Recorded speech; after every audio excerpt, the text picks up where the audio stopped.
이번 영상은 두 번째 챕터와 세 번째 챕터를 묶어서 설명드릴게요. 먼저 두 번째 챕터는 음표의 이름과 박인데요. 음표는요, 소리의 길이를 뜻해요. 소리의 길이라는 건 얼만큼 소리를 내고 있을 것인지를 뜻하고요.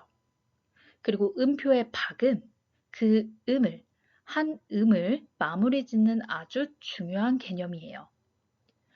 이제 음표의 생김새와 이름, 박을 먼저 알아보고 그 다음에 세는 법을 설명드릴게요. 먼저 표를 보시면 제가 기본적인 음표만 간단하게 정리해놨어요. 그래서 그냥 이대로 외우셔도 돼요. 외우시는 게 편하신 분들은 그냥 외우셔도 되는데 혹시 4분음표가 왜 한 박인지, 2분음표가 왜 두 박인지 이런 거 궁금하신 분 계실까요? 이번 설명을 잘 들으시면 그냥 음표를 외우는 것보다 훨씬 재밌게 외우실 수 있을 거예요. 자, 지금부터 음표의 이름과 박이 어떻게 해서 나왔는지를 오는표를 기준으로 해서 설명을 드릴게요. 그러려면 오는표가 뭔지 알고 있어야 되잖아요. 자, 표에 보시면 오는표 마지막에 있죠. 네박이라고 나와 있어요. 아직 세는 법은 보지 마시고 생김새, 이름, 박까지만 보시면 돼요. 오는표를 보니까 네박이고 오는표는 그냥 동그랗게 생겼어요. 이제 나머지 음표들을 오는표를 기준으로 해서 설명드릴 건데 표 순서대로 말고 제가 조금 왔다 갔다 하면서 설명드릴 거니까 잘 따라오세요. 이 오는표를 기준으로 먼저 2분음표 두 박이 어떻게 나왔는지 한번 알아볼 건데 오는표 네박을요.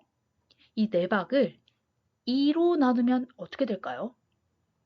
그러니까 4 나누기 2는 2, 두 박이 되겠죠.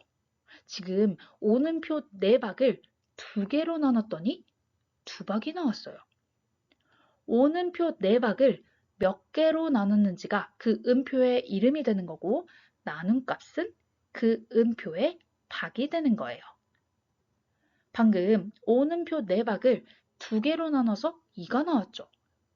자, 두 개로 나눴으니까 이름이 2분음표고 나눈 값은 2, 두 박, 즉 2분음표는 두 박이 되는 거예요. 이 분이라는 글자가 나눌 뿐이라고 생각하시면 되는데 뭘 나누냐면 오는표의 박을 나누는 거예요. 다시 정리하자면 오는표 네박을 두 개로 나눠서 이름이 2분음표고 네박을 두 개로 나눴더니 나눈 값이 2가 나왔죠. 그래서 두 박이 된다. 자, 2분음표 어떻게 생겼죠? 뭔가 오는표에 기둥이 붙은 것 같죠? 오는표에서 파생돼서 조금씩 음표들이 닮았어요. 자, 그러면 4분음표는 어떻게 될까요? 이름이 4분이니까 오는표의 네박을 4개로 나눴다는 뜻이겠죠. 그래서 이름이 4분음표가 되는 거고 오는표 네박을 4개로 나눈 거니까 1, 한 박이 되겠죠. 4 나누기 4니까요. 그래서 4분음표는 한 박이다. 자, 4분음표는 어떻게 생겼죠? 2분음표 모양의 머리만 색칠되어 있죠. 뭔가 조금씩 다 비슷비슷해요. 제가 드린 페이퍼에는 나오지 않았지만 8분음표, 16분음표 다 들어보셨을 거예요. 다 오는표에서 파생된 음표들이에요. 이거는 아마 나중에 배우게 될 건데 그때도 똑같은 방식으로 이해해 주시면 돼요. 예를 들어 8분음표는 오는표 4박을 8개로 나눠서 이름이 8분음표고 박은 반박이 돼요. 16분음표는 오는표 4박을 16개로 나눠서 16분음표고 박은 반의 반박이 되는데 일단 지금은 아, 이러는 표들도 있구나 라고 생각해 주시면 될 것 같아요. 자, 그러면 표에서 얘기 안 하는 표가 하나 있죠. 바로 점 2분음 표인데요. 이 점이 붙은 음표는 또 다른 규칙이 있어요. 점이 붙은 음표의 박은 일단 점과 음표를 분리해서 생각할 건데요. 먼저 점은요. 점이 붙은 음표, 즉 점 앞에 있는 음표가 가진 박의 반을 가지게 돼요. 좀 헷갈리시죠? 자, 점 이분표로 설명을 해드리면 여기 점 이분음표 여기 있죠. 일단 점과 이분음표를 분리해요. 이렇게 분리해서 이분음표 얘가 몇 박이죠? 아까 2박. 일단 표시를 해놓고 그리고 점의 박은 아까 점이 붙은 표가 가진 박의 반이라 그랬으니까 2박의 또 반은 요 한 박이 되겠죠? 그러면 이 이분음표가 가진 2박과 점이 갖는 박, 한 박을 더해 주세요. 그러면 3박이 나옵니다. 사실 점이분 음표는 3박이다 라고 외우는 게 더 쉬울 수도 있을 것 같지만 원리를 알면 나머지 점음표들도 쉽게 이해할 수가 있어요. 여기에 나오지 않았지만 한번 점사분 음표도 해볼까요? 점사분 음표는 말 그대로 4분 음표와 그림을 잘 못 그려요. 죄송해요. 이렇게 점사분 음표예요. 그러면 얘도 한번 요거를 적용을 해보면 점과 4분 음표를 분리해요. 그 다음에 4분 음표가 원래 몇 박이죠? 한 박. 그럼 한 박을 일단 표시하고 점이 갖는 박을 알아야 되는데 그러면 4분 음표의 반을 이렇게 얘가 바로 점이 갖는 박. 그래서 4분 음표가 가진 박은 한 박, 점이 갖는 박은 한 박의 반이니까 이 반을 여기다가 다 더해주면 한 박하고도 반이 돼요. 그래서 점사분 음표는 한 박 반을 가진 음표예요. 되게 재밌지 않아요?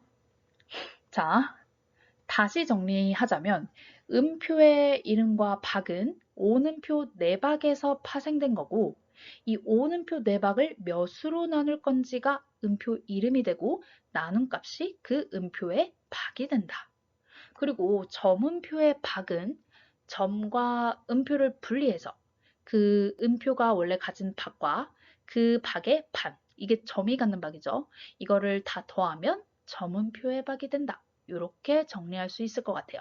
그래서 점음표는 점이 붙은 음표의 박만 잘 알면 계산해서 박을 알 수가 있겠죠.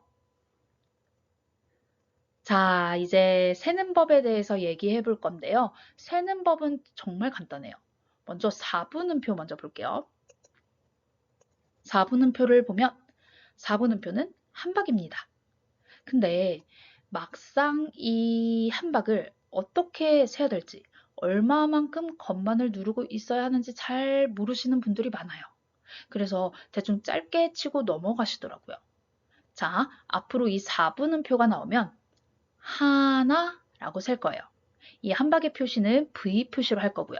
표의 세는 법에 나와 있죠. 이 하나는 하나 또는 하나 이런 식으로 빠르기를 어느 정도로 할 건지 스스로 정해주시면 돼요. 그리고 이 하나는 이거 그리면서 해보면 이 하나는 왼쪽 선이 하 이고 나머지 오른쪽 선이 따 이렇게 돼요. 자, 지금 직접 V를 따라 그리면서 하나라고 세볼게요. 하나. 이해되셨죠? 너무 쉽죠? 자, 그 다음 이분음표 2박은 하나, 둘이라고 셀 거예요. 하나, 둘이 아니라 하나, 둘 이렇게 네 음절로 셀 거예요. 왜냐면 음표의 박을 셀 때 하나, 둘, 셋, 넷으로도 셀 수 있지만 기초 과정에서는 음절을 하나, 둘, 셋, 넷의 수로 맞추는 게 헷갈리지 않고 또박또박 셀 수 있거든요. 그리고 V 표시를 반씩 나눠서 세게 되니까 딱 맞아 떨어져요. 그래서 한 박도 하나, 그리고 2박은 하나, 둘 이렇게 다 맞아 떨어지죠. 자, 그 다음 점이 붙는 표는 몇 박이었죠? 아까 3박이었죠. 자, 그럼 얘도 하나, 둘, 셋이 아니라 딱 맞아 떨어지게 하나, 둘, 셋 요렇게 셀 거예요. 자, 마지막 오는표. 이 오는표는 4박이니까 하나, 둘, 셋, 넷 요렇게 세시면 돼요. 이것도 꼭 V 표시 하시면서 소리를 직접 내면서 세어보세요. 머리로 그냥 아는 거랑 입으로 소리를 직접 내면서 연습하는 거랑 달라요. 그래서 지금 4분음표, 2분음표, 점이분음표, 오음표의 소리의 길이를 직접 말하고 들으면서 이 길이의 차이를 확인해 보셔야 돼요. 그리고 음표의 박을 세는 방법에는 선생님에 따라 여러 가지 방법이 있을 수 있어요. 그런데 제 경험에 의하면 저는 그냥 기본적으로 하나, 둘, 셋, 넷 이렇게 음절을 맞춰서 세는 게 나중에 복잡한 리듬 셀 때 안 헷갈리더라고요. 그래도 이 방법 말고 혹시 다르게 세는 게 편하다 싶으면 그 방식대로 세시면 되는데 대신 정확하게만 해주시면 돼요. 자, 이제 이렇게 음표의 이름과 박, 그리고 생김새, 이 박을 어떻게 셀 건지까지 설명을 드렸는데 다시 한번 표를 보시면서 제가 지금까지 설명했던 것들을 한번 잘 정리해 주세요. 그래서 음표의 모양, 이름, 몇 박인지, 그리고 이 박을 어떻게 셀 건지까지가 연결이 되셔야 돼요. 네, 이제 세 번째 챕터인 음자리표에 대해 알아볼 건데요. 음자리표는 말 그대로 음을 나타내는 자리표예요. 우리가 음자리표를 꼭 알아야 하는 이유는 바로 자리표마다 도의 위치가 다르기 때문이에요. 그래서 자리표를 꼭 알아야 우리가 나중에 개 이름을 셀 수가 있어요. 먼저 높은 음 자리표부터 알아볼게요. 높은 음 자리표는 말 그대로 높은 음을 나타내는 자리표예요. 자, 그러면 이거를 풀어서 설명하면 이름이 높은 음 자리표니까 높은 음을 나타내는 자리표구나. 그러면 피아노에서 높은 음이 있는 쪽은 오른쪽이겠죠. 그러면 피아노의 오른쪽 음들을 치려면 왼손이 편할까요? 오른손이 편할까요? 당연히 오른손이 더 편하겠죠. 그래서 높은 음 자리표가 나오면 오른손으로 주로 치게 되는 거예요. 제가 주로 오른손으로 친다고 한 거는 나중에 높은 음자리표의 음들을 왼손으로 치게 될 수도 있거든요. 하지만 기초 과정에서 높은 음자리표는 오른손으로만 치니까 너무 걱정하지 마세요. 3페이지 표의 높은 음자리표 모양도 잘 기억해 주세요. 되게 예쁘고 우아하게 생겼죠? 이제 낮은 음자리표로 또 가볼게요. 낮은 음자리표도 말 그대로 낮은 음을 나타내는 자리표예요. 자, 그러면 피아노에서 낮은 음들이 있는 쪽은 왼쪽이겠죠. 그래서 낮은 음 자리표가 나오면 왼손으로 주로 치게 됩니다. 이 자리표 또한 나중에 오른손으로 치게 될 수도 있지만 기초 과정에서 낮은 음 자리표는 왼손으로만 칠 거예요. 표의 낮은 음 자리표 모양도 잘 기억해 주시고 다시 한번 표 보면서 높은 음 자리표, 낮은 음 자리표 한 번씩 쭉 읽어봐 주세요.